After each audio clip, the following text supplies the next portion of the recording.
Thank you. So it's a pleasure to be here.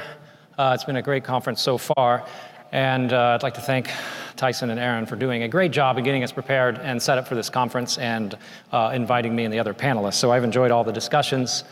I'm going to sort of try to take a high-level view here at the beginning about how I try to think about, how people think about what the future of energy should be in general and why they think that. What might their perspective be? Why do they come to this conclusion? Dave ended with a X-Y axis, sort of cross-axis. With no planning, we've both done this. So I'm going to fill this out to give an idea of how I try to help myself think about what people are discussing when they come up with what they think how the energy system is changing. So I kind of have on one aspect here, the x-axis is the energy narrative. On one side you have fossil fuels, right? Ride the horse that brought you here. We sort of all know that industrialization started with coal and the steam engine, and we have basically the lifestyles we have in the developed world because we took advantage of fossil fuels and broke free from a solar economy and allowed us to build machinery run by these fossil fuels. And so that's the narrative. That's what got you here. Why would you stop that? Keep going. On the other hand, of course, is the renewables narrative. Yeah, I know the horse got me here. Thank you, horse. Let's feed him, send him out to pasture. We've got some new stuff now, and let's put that in place. We don't need the horse anymore. Let's go with renewables. You have those two different perspectives. And you have the economic perspectives, which is the vertical axis here. So the energy narrative, or the economic narrative A, is infinite substitutability, techno-optimism. We're smart, we've generated new technologies, don't tell me there's a problem, we'll find the solution. This is, relatively speaking, agnostic towards renewables or fossil fuels. It can be, we figured out fracking, see, I told you we weren't going to run out of oil and gas. Or it could be, see, I told you solar was going to be cheap, and soon it'll be too cheap to meter. We've got all these options, all of the above strategy, if you will. Don't tell me there's a restriction on what we can do. Look at all we've done. Anyone who holds up a cell phone when they give a talk like this is basically probably in the economic narrative A scenario. On the bottom is economic narrative B, which is the Earth's finite. In case you didn't notice, we sent a spaceship out there, turned around, took a photo, and the entire Earth fit within the photo. I'm pretty sure it's finite. All right. So then they go to the techno-realism. Okay, it's finite, which means some of our options might be limited. I've also heard of things like the second law of thermodynamics that limits how efficient we can make any process. So there is a limit, and we should pay attention to whether it's dictating our options. Doesn't mean we're not smart, it just means we can't make perpetual motion machines. Okay, so this is kind of a framework that I often use to think about what is someone telling me about what they think the future is, what's their background, what do they know, what are they trying to tell me, or are they trying to hide something from me? So this is a energy and economic narrative framework. Probably the two books I just threw up here, you can pick your favorite book, see if you can put it in the diagram. We have the limits to growth on the bottom right. 1972, probably the book that brought up the discussion about what it means to live on a finite planet and forced people to think about this in a systemic way. Some people love it, some people hate it. On the upper left is maybe one of the most obvious by title of the fossil fuel narratives, the moral case for fossil fuels, right? Hey, this got us everything we want. Both energy narratives are essentially telling you, oh yeah, it's because the developed world did this, we can do this for the developing world. Why would you make the developing world do something different than fossil fuels if we did? But the renewables narrative says, but we've spent all this time developing this new technology. They don't have to go through all these other things we went through. They can go straight to the long-term solution. Okay. So how do we compare electricity generation technologies? How do we get through some of these narratives and try to have an intelligent discussion? This is why I was brought here, because we've done some work at the Energy Institute at the University of Texas, bringing together groups of people across campus to try to think about how to have this discussion. And the first discussion you might have about the cost of electricity is the levelized cost of electricity. It's kind of the starting point. And it's great to talk through, to have narratives talk to each other about what do you think about the cost of electricity. You can think about capital spending, you can think about operation spending, discount rates, fuel costs. So it's great to compare these things. Well, it's also great to talk past each other on these narratives, because somebody will say, oh, yes, but it has no cost for transmission and distribution. There's no grid management costs in the levelized cost of electricity. You're not counting retail sales and servicing and profits and et cetera, et cetera. And you think, okay, That's true, but this is a starting point for going forward. So if you understand that, then you can go forward and think about what levelized cost of electricity does and does not do for you. So to facilitate this discussion, we made an online tool that does calculations for you, right? The University of Texas Energy Institute, Carey King, I'm not going to tell you what it costs to build power plants. I don't do that. I literally sit behind an ivory tower. I'm an information taker, and I try to make sense out of it.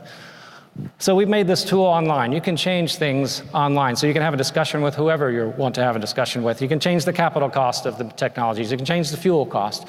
You can change the lifetime of the power plant. All these factors that go into the levelized cost of electricity calculation.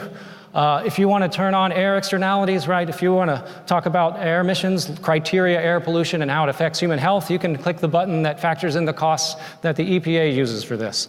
You can also add a dollar price for CO2 emissions, including the CO2 emissions embedded in making the power plant, whether it's a solar plant or a nuclear plant. You can put in 0 if you want. You can put in 100. You can see how it changes. And you can turn on what we call availability zones, which is, are there some places that would be unlikely, or what are the likely places to build certain kinds of power plants due to restrictions on availability of water or access to natural gas power plants. So this isn't a map-based format, county by county, that we've done some interpolations. The URL of the site is at the top. And I've labeled it for you here, but if you open this with our default settings right now, you'll get that it's mostly gassy through this part of the country, in the south and the west and up to the east. The green is where it's windy. The Saudi Arabia of wind was already mentioned today.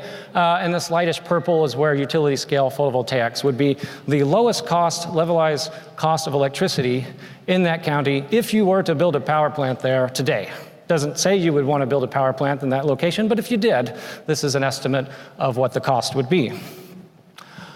And if you want to change it a little, you can add in these externalities. So if you click the button that says turn on the air emissions externalities and add our default CO2 price left over from the Obama administration's social cost of carbon, then the situation changes. Obviously, factoring in a cost of CO2 is going to change the cost of levelized cost of electricity. Click the button again, you can change and add these availability zones, and you get a little bit different view of the map. Now the wind's starting to look pretty windy, solary, and gassy. And what has been being built the past several years, basically natural gas power plants, wind farms, and solar farms. No subsidies inherently included in these calculations. You can also toggle the switch and end up with looking at, well, what is the cost that was calculated? Instead of just saying what's the lowest cost, you can ask yourself, well, is the lowest cost actually low cost? And the lowest cost of technology might be fairly high cost. So you can act like a weatherman here. It's going to be in the hundreds up here in the Northwest. It's going to be cool down here in Texas with a little bit lower numbers. And then as we go to the upper Midwest, it's going to get hotter again. Well, it's kind of actually the opposite of weather as it happens in terms of temperature. You can click the button and you can download all these numbers and you can sort through them yourself. So as you change the numbers, you can download them and sort them and understand them and hopefully discuss different narratives. So what is left out of that is obviously the cost of the grid. So this is a question I asked myself, how much do we spend on the grid? I felt like I should know that number, and I didn't know that number, so we looked up the core data from FERC and organized it in a way to try to understand this number. And so this chart over here has a few cost categories: administrative cost, cost for transmission, and cost for distribution, both operating and capital expenditures. And the long-term trend here is a combination of Edison Electric Institute data and FERC data indicate that somewhere in the neighborhood of $700 to $800 a customer is how much the grid costs, is how much is being spent on the grid. Whether you consume a kilowatt hour or not, there's enough poles and wires out there and people running it that they're going to want $700 or $800 from you. Well, that's a pretty non-trivial number. That's a substantial portion of someone's bill over the course of a year. So this is an important starting point, I think, to try to understand this cost. And it's been relatively steady over time, but the last 10 or 15 years has been on the upswing. Another way to look at the same data is to divide it by kilowatt hours. Residential customers get charged $1 per kilowatt hour. This is maybe what they think of. This is the most common way to compare the cost of electricity. You can see it's declined all the way from 1960 to the early 2000s, and then after that time has gone up on a unit basis of kilowatt hours. Of course, after 2007, the kilowatt hour generation of the United States has been roughly flat, so that's also a component in looking at this kind of trend to keep in mind. So that's power generation, you can take a power generation cost, add it to this transmission and distribution cost, and you roughly have the bill, the amount that shows up on a user's bill. So what about the size of power plants? Well, the age of power plants. They've been getting older over time. We're dealing with a new issue here, right? So if any of these lines are going up, the higher they go up, the older is the fleet of power plants that we have. We now have about 10% of power plants that are older than 50 years, and older than 60 years is well over 50% of the power plants. This is sort of a new regime, right? This is maybe what is kind of going on in the back of the minds of the Trump administration and thinking about how do we save and preserve nuclear and coal plants. They're part of this older than 40-year club, right? They've been operating a long time.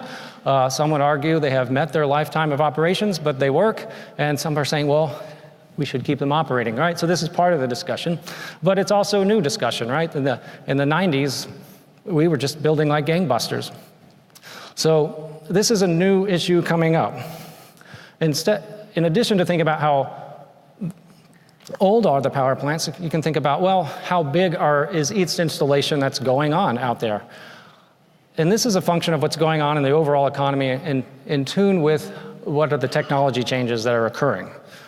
So I like to think about this chart. So what this chart is, the capacity per power plant divided by its listing in the EIA data. Basically, if like coal and nuclear power plants are relatively large capacity when you install one, wind and solar are relatively small capacity when they get installed, because they can be installed very modularly. So there's kind of a couple major regimes here. The first one, before the 1970s, certainly post-World War II, economic growth was going up at a high rate. Energy consumption in general was going up at a very high rate in the United States. Power plants were getting installed at a very high rate. And not only that, each one getting installed was pretty big. So as you get a higher number on here, it says, well, for every power plant that was installed, it was a pretty big capacity when it got installed. So you're incrementing the size of the power generation fleet in large steps. After the 70s, this has gone down. This is a function of, again, the economic situation in general and the change in technologies. So if we think about this middle peak, right, this is basically when a bunch of coal and nuclear plants came online. As already mentioned, energy regulation and federal rules can have an influence on this. For example, the Fuel Use Act mandating that natural gas isn't used in power plants, and so coal plants were installed during this time, and now this is getting to this 40-year-old time frame of a lot of these coal plants.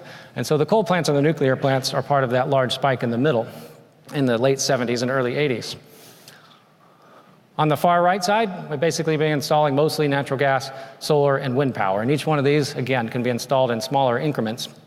We need to look no further than the nuclear installations that were canceled in South Carolina, the ones that are still planned in the Southern Company territory, to understand the implications of installing something really large today, like a nuclear power plant that requires tens of billions instead of hundreds of millions or even tens of millions to put in a small power plant that may be wind or solar.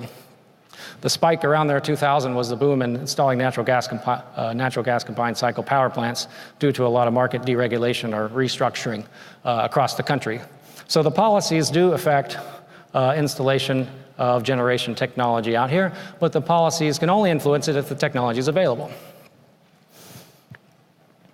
So if we think a little bit more about the narratives of the future of the electric grid in the context of what's happened in the past, how much it costs, and the transmission and distribution costs. Here I'm just going to show data from ERCOT, or a chart that they show that I think is pretty useful to think about integrating more wind into the grid. What this shows is how much inertia is on the grid, how much physical inertia is associated with the generation fleet in ERCOT. On the y-axis, and on the x-axis is the percentage penetration of wind power. It goes a little bit over 50% for a few hours of the year in 2017. So at any given instant, ERCOT has had over 50%, and of course, if you're not aware, this is relevant because the ERCOT grid is not connected or not synchronized to the rest of the North American grid. So in comparing states and what their wind penetration or renewables penetration is, when you think about ERCOT, it really is isolated and isn't able to import and export except to a small degree with the other grids. So the challenge in Texas, or ERCOT, is a place to look for how the rules and the protocols for integrating renewables are happening. So one thing they look at for this is they say, well, what is the critical inertia that might be required? Under the existing protocols and rules, they have a number that no one can see, perhaps down here, but 94 gigawatt seconds, so a little bit below the bottom of the y-intercept on this graph. So how do they come up with this number? Is this because of wind? Is this a number because of wind? Well, they're concerned about this number because the wind penetration is making the inertia on the grid go down. But the definition of this number isn't just about wind. The definition of this number comes from several things, two of only which I've listed here. One, what's the largest power plant on the grid or contingency event that can go off? In the case of ERCOT, it happens to be a nuclear power plant. That's 2.7 gigs. If this goes offline, this is the largest contingency event that they have to be able to respond to. And the ability to respond to this depends on the inertia and depends on the response rate of other devices that are on the grid. How fast can they respond is affected by this. So the definition of whether inertia is a critical issue and whether it should be addressed traditionally or can you address it some other way, it was discussed this morning, is defined in a systematic way. It's defined by multiple pieces of the system combined to understand and combined with the protocols to understand, okay, what is a critical inertia? How many ways are there to address it? And so if you think about this from a, energy narratives standpoint on here, you might have the fossil narrative or the nuclear narrative perhaps on this that says your small and uncontrollable wind power plants are lowering my grid inertia and you're putting my grid at risk. You're making it harder to operate my grid, you darn wind turbines. Well, the renewable narrative or the wind turbines might say, well, your large nuclear plant is the one that's making me have a bunch of inertia need on the grid in the first place. If you were just smaller, I wouldn't need all this extra inertia and ancillary services. But I think we've thought about dealing with these kinds of problems before. We know how to mix things together and perhaps get good things. I probably eat more peanut butter cups than I eat individual chocolate and peanut butter because I think they do taste great together. So with that, I will leave you and enjoy the discussion after this in our next session. So now I'm going to invite Mark Sierra up to talk to us on standards and his perspectives. Thank you very much.